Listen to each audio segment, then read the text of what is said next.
notato dietro la vara della Madonna Addolorata quel gruppo di signore, donne, ma anche Donne, ma uomini? anche uomini adesso, sì, che accompagna col canto e con la preghiera la vara. La vara della Dolorata, una vara che purtroppo non Da aveva... tanti anni non c'era nessuno che cantasse dietro la vara dell'Addolorata. Ogni tanto qualche gruppo di visillanti faceva qualche pezzo, qualche pede, che si chiama pede de Visilla, però così, non c'era nessuno che cantasse più dietro la vara.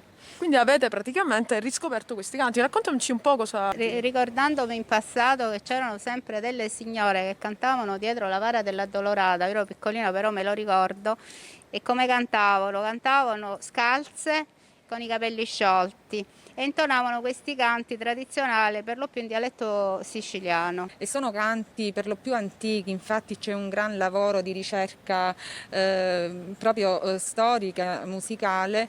Alcuni sono di Sant'Alfonso Maria dei Liguori, che magari molti conoscono, autore del Tu scendi dalle stelle o Fermarono i cieli, ma lui ha composto fieri flagelli, proprio sui flagelli, le spine, i chiodi, che noi costantemente durante la processione vediamo se seguiamo le varie scene della passione di Cristo, ma anche O voi cantante. O voi cantante è proprio la Madonna che segue passo passo il figlio. E poi c'è una parentesi sulla Via Dolorosa, ma lei ricorda sia quando lo aveva tra le braccia, quando è nato, e poi quando lo riavrà dopo la crocifissione nelle proprie braccia.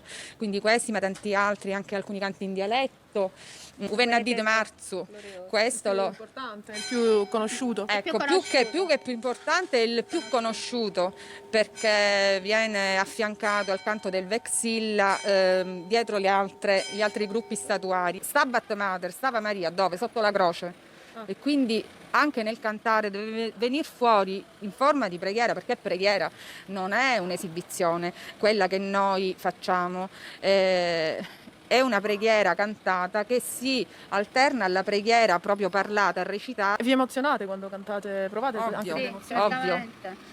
Non si canta mai in modo freddo, infatti ci sono alcuni nella nostra corale che partecipano solo al Venerdì Santo. Mentre cantiamo sono tante le persone, i fedeli che si trovano lungo la strada e che si uniscono a noi senza conoscere i canti. Poi è come se la Madonna li aiutasse a cantare, ovviamente nei canti più semplici. Da 8 poi col passare degli Abbiamo anni toccato i 40. siamo diventati, sì, la corale è diventata 40 sì, persone? 40, sì. C'è stato un periodo eravamo sì 40.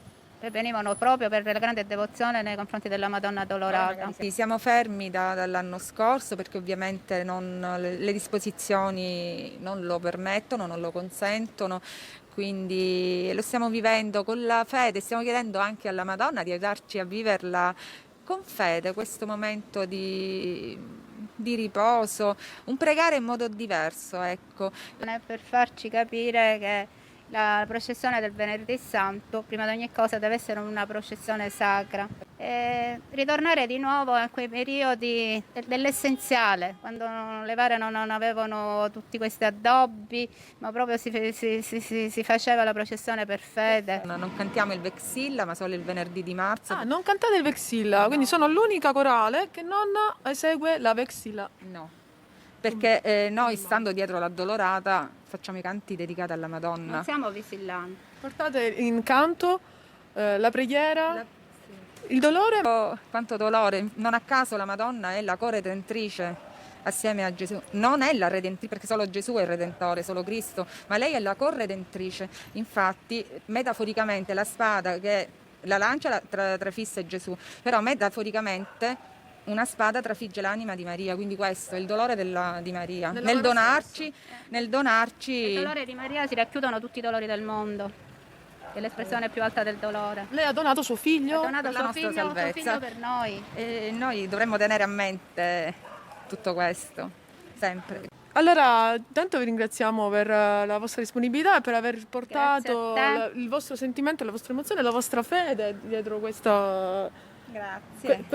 annuale appuntamento E speriamo il prossimo Speriamo anno che si si possa possa ritornare alla normalità. Grazie al gruppo, come vi chiamate poi come corale? Corale Polifonica Dulcis Armonia. E ormai siete anche un progetto che va oltre. Sì, è la un settimana coro santa. cittadino, infatti cantiamo tutti i generi, dal liturgico all'opere. Capace che appena ci sarà disponibilità e possibilità vi chiamerò. Benissimo.